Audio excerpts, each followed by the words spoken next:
Bonjour et bienvenue à tous. Comme vous le savez probablement, les personnes les plus protégées de la planète sont les chefs d'État. Ils ont la grande responsabilité de gouverner le pays, ils ont donc besoin d'une bonne protection. Très bien. Dans la vidéo d'aujourd'hui, nous allons parler des leaders les plus protégés de la planète et voir ce que les services de sécurité sont capables de faire. Poon. Le leader nord-coréen a impressionné le monde durant sa visite historique en Corée du Sud.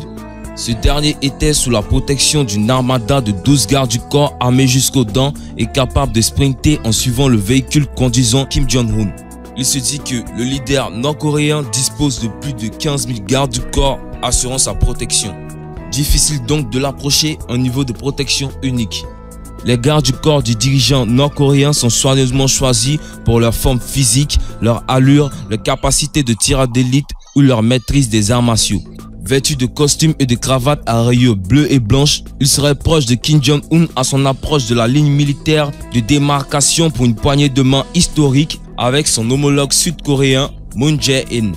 À l'issue de la saison matinale de discussion, 12 gardes du corps répartis en courant en formation très serrée autour de la voiture officielle qui amenait Kim au nord. Recep Tayyip Erdogan. Le président de la République de Turquie fait partie de la liste très prisée des personnalités les plus protégées au monde. Lui-même expert en sécurité, le président turc est protégé par une armée de snipers qui l'accompagnent partout, que ce soit dans les véhicules banalisés suivant le cortège durant son déplacement. Ces snipers sont même parfois postés au-dessus des bus présidentiels au sein duquel Erdogan réalise ses tournées dans le pays. Dans la langue turque, le genre n'existe pas. Garde du corps peut désigner un homme aussi bien qu'une femme. Elle représente 15% de l'effectif du service de protection des personnalités, raconte le quotidien Standard. Quelques 750 policiers y travaillent. 200 d'entre eux sont affectés à la protection des hautes personnalités turques et étrangères de passage dans le pays. Shinzo Abe. Le premier ministre japonais Shinzo Abe est le troisième chef d'État le plus protégé au monde. Issu de l'une des plus influentes familles politiques du pays, il est cadre d'entreprise et conseiller politique de profession. Devenu chef d'État de l'opposition parlementaire, il obtient le premier ministre Yoshihiko Noda à la convocation d'élections législatives en décembre 2012. Il est lui aussi protégé par une armée de gardes du corps équipés de véhicules à la pointe de la technologie de l'armement. Elisabeth II. La reine du Royaume-Uni, à la différence de beaucoup de monarques, est le véritable chef de nation constitutif du royaume. Elle est donc en droit de mériter les égards sécuritaires qui vont avec son titre. Elisabeth II est protégée aussi bien qu'en déplacement qu'à Buckingham Palace par des gardes du corps, des snipers ainsi des tueurs embusqués ou des soldats dans les airs postés au sein d'un hélicoptère. Sans oublier le balai motorisé qui accompagne le cortège de la patronne d'outre-Manche. Alpha Condé. Le président de la Guinée-Bissau est l'un des chefs d'État les plus protégés d'Afrique. Rescapé d'une tentative d'assassinat en 2011, il est depuis lors protégé par des militaires au sens propre du terme. Ceux-ci le suivent dans des véhicules spécialement conçus pour des missions lourdes, mais également sur des motos via un cortège motorisé. Donald Trump. Autant le dire, c'est tout sauf une surprise de le voir figurer dans cette liste. Le patron de la Maison Blanche est l'un des présidents américains les plus détestés de l'histoire. Pourtant, en 2 ans, il a redressé l'économie des États-Unis d'Amérique et redoré quelque peu le blason du sceau États-Unis dans le monde via le retour leadership égocentrique de la diplomatie américaine. Aussi bien le sol américain qu'à l'étranger, Donald Trump est un danger et c'est ce qui justifie la sécurité hautement renforcée autour de lui. Il est tout de même le deuxième homme le plus puissant du monde. Avant d'intégrer la Maison Blanche, Donald Trump était protégé essentiellement par des ex-militaires reconvertis, des navicelles et de la force MASOC, de même que des ex-agents des services de renseignement ou des forces spéciales. Depuis son accès à Washington, il porte le surnom de Mania et est protégé par un nombre record d'agents des services secrets. Il est également l'un des présidents américains les plus protégés de l'histoire des États-Unis d'Amérique.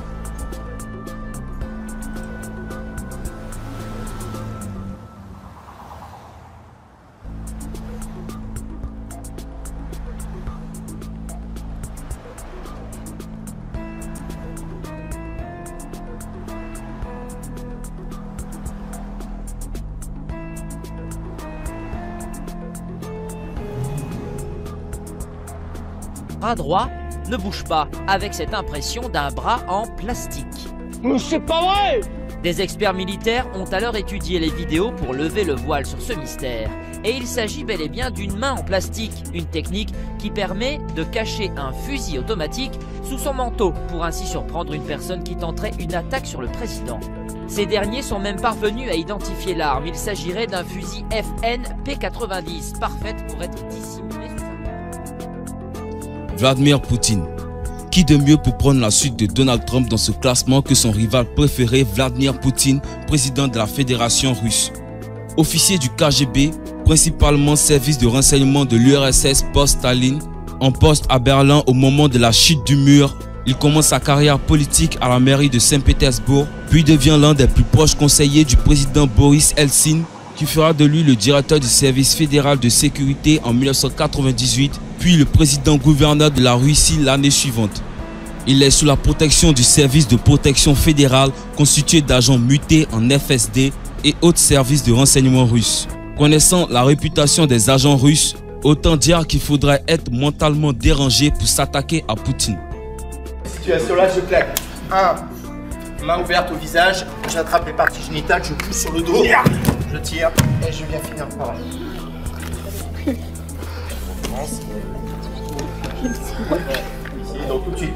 1, 2, 3, 4. Je leur fais dans l'autre sens.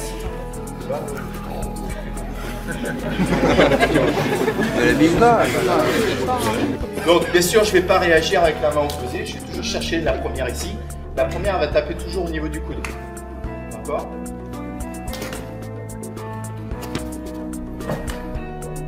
Là je me collègue. Je bouge sur mon corps. Xi Jinping. Qui d'autre pour prendre la suite de Vladimir Poutine et de Donald Trump que Xi Jinping, meilleur ami de Poutine et meilleur ennemi commercial de Donald Trump. D'ailleurs, lors de son anniversaire, le chef Kremlin s'est livré aux médias chinois, fêté en compagnie de Xi Jinping avec de la vodka et de la saucisse au menu. Mais nous l'avons fait avec le président Xi Jinping.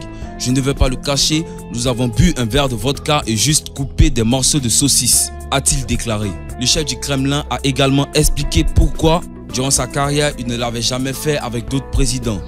Peut-être que Xi Jinping est le seul président parmi les leaders mondiaux avec qui j'ai dû célébrer mes anniversaires, a déclaré en souriant M. Poutine avant de poursuivre qu'il ne l'avait pas fait avec d'autres dirigeants étrangers, faute de relations et d'horaires de travail. Le président chinois est protégé par des agents suréquipés et surentraînés du Bureau central de la sécurité du Parti communiste de Chine. Cette unité de protection affectée spécialement aux dirigeants chinois est constituée de 8000 soldats ou ex-militaires reconvertis et divisés en 7 groupes. Il s'agit probablement de l'une des unités de protection les plus craintes du monde. Alassane Ouattara. Second dirigeant africain de ce classement, Alassane Ouattara est le président de la République de Côte d'Ivoire, une des nations les plus grandes d'Afrique de l'Ouest. Économiste de profession ayant notamment travaillé au FMI, il est le premier ministre de la Côte d'Ivoire de 1990 à 1993, période pendant laquelle il assassinait les finances publiques du pays et relance l'économie au prix d'une politique de rigueur budgétaire. Il est élu en 1999 à la tête du Rassemblement des Républicains RDR, mais ne peut se présenter aux élections présidentielles de 1995 à 2000 à cause du concept d'ivoiriété. Il est également l'un des chefs d'État les mieux protégés au monde.